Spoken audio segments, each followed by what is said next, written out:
it's a weird trait to want to be a victim. And there are people who want to be victims, right? But like, to just call this what this is, I am a victim of psychological abuse on a mass scale by many people, but spearheaded first and foremost by Trisha Paytas. You are narcissistic abusers. And you have been for 6 fucking years, Jessi Smiles. Jessi Smiles made a video in 2021 saying Gabbie Hanna will never stop, and she was right. And I'm most interested in understanding why Gabbie Hanna can't stop, or more specifically, why Gabbie Hanna can't heal. The podcast Gabbie uploaded in 2026 is nearly identical to the podcast she uploaded in 2020. In the new 2026 one, she says Trisha Paytas ruined her life, Jessi Smiles ruined her life, drama channels ruined her life, and that she is a victim of now psychological abuse, but was then narcissistic abuse. She still carries deep anger and sadness and still arrives at the same conclusions. To understand why she can't heal and stay stuck, I want to start with Trisha Paytas and examining the whole herpes debacle of 2019. If somebody tells you that somebody has an STD, an incurable STD, it comes from a close friend of theirs, a source, and then you find out that a friend of yours is sleeping with them, is it wrong of you to say, hey, just so you know, I've heard this, don't know if it's true, but this person told me, talk to them about it, ask about it. Is that fucked up? I'm just genuinely curious. But basically, she told him, hey, be careful, Trish has herpes and you're sleeping with her, blah, blah, blah. Gabbie, have we slept together? Did I show you my STD results? Are you my doctor? Did you swab my vagina? In this section, I'm not really interested in who's right or wrong, but more so trying to understand, like, why does Gabbie bring this up yet again? I never was telling people that Trisha had herpes. I told a friend who had unprotected sex with somebody who I was told and she said has an incurable STD. Like, that is what a friend would do. And I'm telling you right now, if you take the side of don't tell your friend that they're sleeping with somebody raw dog who has an incurable STD and has openly admitted it on the internet, you're not a friend. I feel like Gabbie Hanna absolutely was gossiping, partly because, and she omits this detail in the current retelling, but David Dobrik was also present when she was talking to Jason Nash. But I also believe her when she says she was genuinely concerned for her friend, and I agree that it's a good thing to do to warn your friend about a potentially dangerous situation. And Trisha absolutely has the right to be upset that Gabbie is spreading unsubstantiated rumors about her. And it's like, Gabbie cannot fathom why Trisha is upset. But this situation, I think, clearly illustrates the crux of every single public issue Gabbie Hanna has. Essentially, Trisha saying Gabbie is lying, can't be trusted, is delegitimizing and invalidating to Gabbie's internal experiences and conclusions. Gabbie Hanna cannot tolerate invalidation. I think this is the crux of the Jessi Smiles situation, the Rachel Oates situation, her animosity with drama channels, and most importantly, her inability to move on. Gabbie seemingly lacks the interior scaffolding to withstand when someone disagrees with her perception of events. She doesn't have the ability to sustainably validate herself to a satisfying level, so she must seek it externally and continually. But when the world fails to validate her, she collapses, and it's really hard for her to recover. It's also why calling her manic or crazy hurts more than like calling her a bitch, for example, because it delegitimizes her. The same pattern can be applied to the friendship issue Gabbie continually brings up, where she asserts that her and Trisha were friends, while Trisha says that they hardly knew each other. Or first started talking to Trisha, like, how did that transpire? Because Right. yeah, because it seems like you guys had some history. We had some history, but the problem was she pretended like we didn't. Dear Gabbie Hanna, the craziest bitch that can't either stop lying or know she's a crazy bitch. I have never, ever in my life, truly in my heart, felt someone needed psychological help the way Gabbie Hanna needs help. Saying like, we were never friends, she harasses me, she stalks me, she shows up at my house, I don't even know where you live. I don't think of us as having deep conversations. And I really don't no, want it's this energy because fine. we have good energy. Like, Totally. before all this, I Yeah. really just, I can't imagine myself ever being like, yeah, we were close friends. So I think that's what was weird too, is you're like, we were close friends, we talked all the time, and I was like, oh, did we? I'm actually really happy you brought this up because Trisha herself has been upset since 2017 that the internet didn't know that we were friends. We're not anymore, obviously, but her story is that we were never friends and that she never knew me and that I'm delusional and imagined a friendship. And I think that's fucked up. Honestly, Trisha likely viewed Gabbie as a friendly acquaintance, and Gabbie likely viewed the friendship more deeply, and both of those things can be true. Except to Gabbie, no the heliante, they cannot. Gabbie doesn't have a strong tolerance for other people's perceptions if they differ too strongly from her own.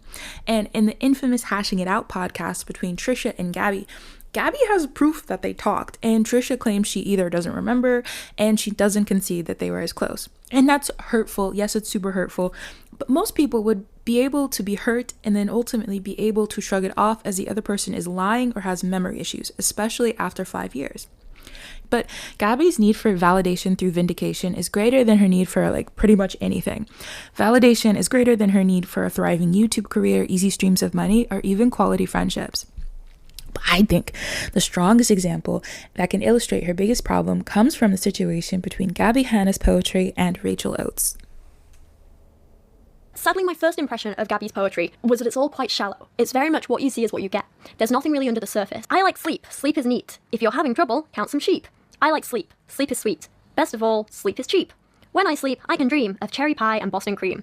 When I sleep, I don't have to think. That's why I love my 8-hour blink. I only wake up to eat or pee, otherwise I'd sleep for eternity. Very simple, very basic. The structure's a little bit confused. It starts off with an A-B rhyme scheme, ends in rhyming couplets.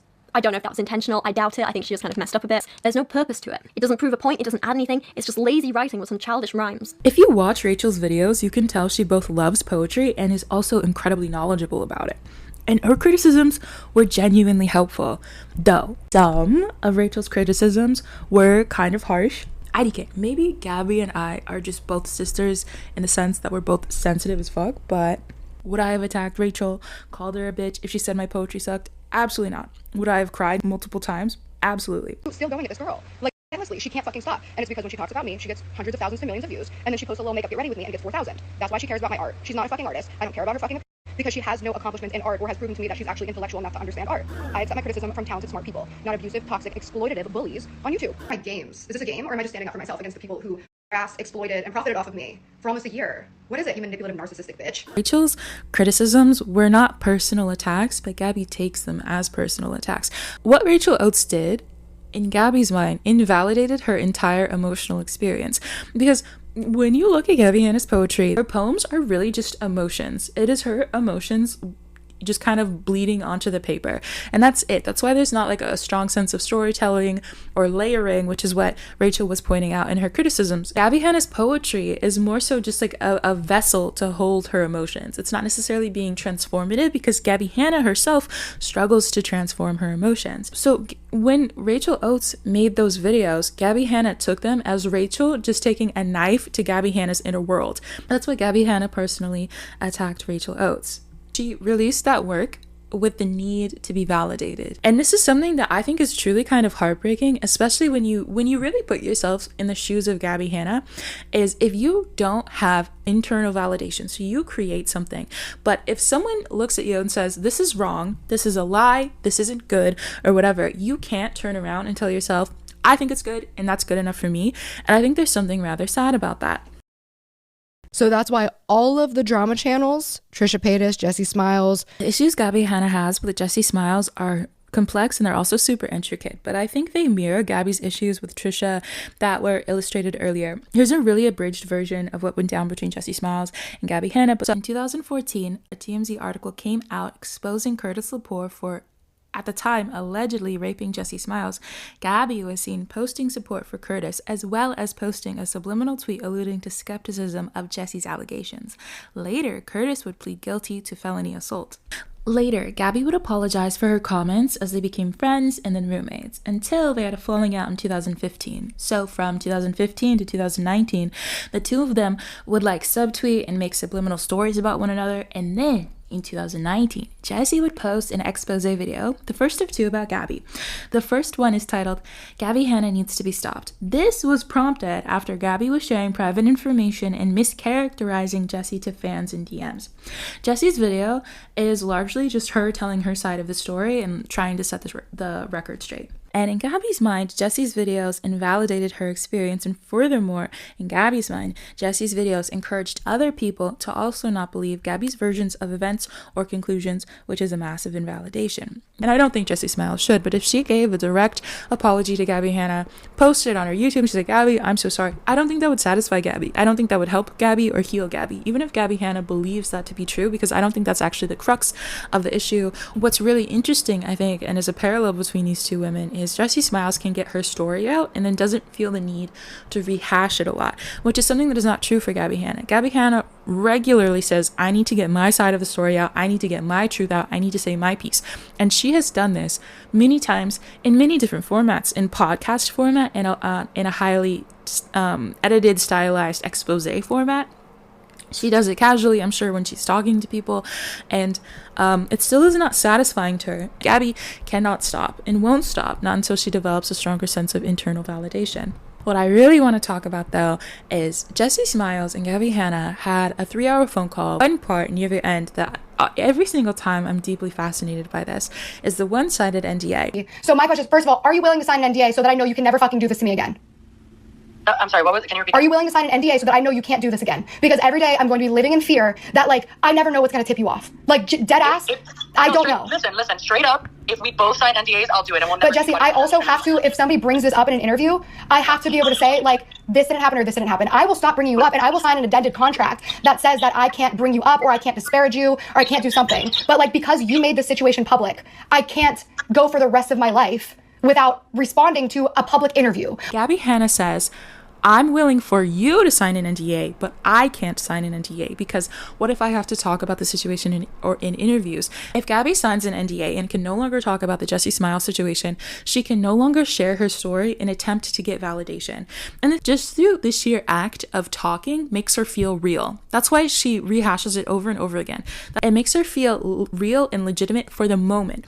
But that is, it never lasts. She has to keep going. It's similar to having a cup and there's a hole in the bottom of the cup. So anytime you pour anything into this cup, it drains out immediately. It never stays. It never is full. Gabbie Hanna can't heal. She has no internal infrastructure within her to be able to validate herself. And because of that, she needs a constant stream of validation. There's nowhere for it to accumulate. It goes out of her very quickly because there's no infrastructure to hold it together. Also, like, why Jessi? Why Jessi specifically? And Trisha. They're both, in Gabbie's mind, public enemy number 1 and 2. But specifically Jessi. Gabbie has had a penchant out for this woman since essentially 2014. I think there's a lot of reasons, but first, in the 3-hour phone call, Gabbie says that she experienced sexual assault. I was raped in college and it fucking sucked. And I thankfully had friends to tell me, they were the ones who told me Gabbie, that's rape. I sent it to my editor and I told him to only censor names. And I asked him to remove one particular story that it's my story and it's traumatizing and humiliating. And I did not want it in the public eye. So I tell the story, the edit picks up directly after that. So Gabbie can understand why someone would not want to have their sexual assault story brought up because, in her words, she said that her own experience was embarrassing and humiliating. That wasn't something that she originally wanted to get out. Yet, Gabbie continues to bring up Jessi Smiles' sexual assault. And as recently as 2026, just a week ago, Gabbie commented these in her public Patreon group chat. I'm not trying to change the court of public opinion, just like Jessi wasn't trying to change the court of public opinion when the world didn't agree with her about her TMZ article. I felt compelled to share my story because victims need to be heard. Jessi used her rape as a weapon to take others down, not just me. And most rape victims, self included, understand this is one of the most deranged and evil things you can do. Gabbie, this entire time has been trying to escape the label that she's been given that she's a rape apologist for the things that she tweeted to Jessi Smiles in 2014. And it's this is rape apology. This is what rape apology is. And honestly, I don't know where Jessi Smiles is. I don't know what she's doing currently. And I hope that the actions and behaviors of Gabbie Hanna as of recently haven't triggered something new in her or something old in her. And I hope she's well and safe and taking care of herself because this is egregious. And I'd also just quickly like to point out, if someone had said this about Gabbie Hanna and her experiences of sexual assault, Gabbie would lose her mind. She would go scorch earth on this person. Furthermore, Gabbie seems to specifically have an issue with women and holds the greatest grudges against women. And I think it's because she has a mother/sister wound from early childhood. And of course, I wasn't there. I'm not the expert, but this is speculation. Gabbie has said previously that her mother struggled with mental illness growing up and that she doesn't really get along with her older sister. And if you pay attention, she almost never brings up Rice Gum, even though he physically attacked her.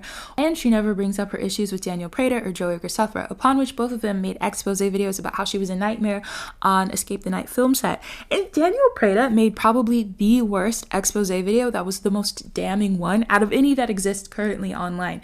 That it was very hard to not see her in any other light except being wrong. She's specifically gutted by women letting her down because I think it strikes a core wound she hasn't yet healed from. This early core wound could very well be the reason Gabbie struggles to build the necessary emotional infrastructure to move on from situations in her adult life.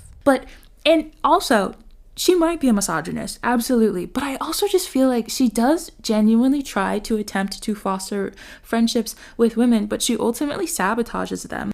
In fact, when we look at Gabbie's life, she has seemingly sabotaged a ton of things in pursuit for an insatiable need for validation. For example, Gabbie used to get a steady stream of adoring validation through a very protective and active fan base that loved her.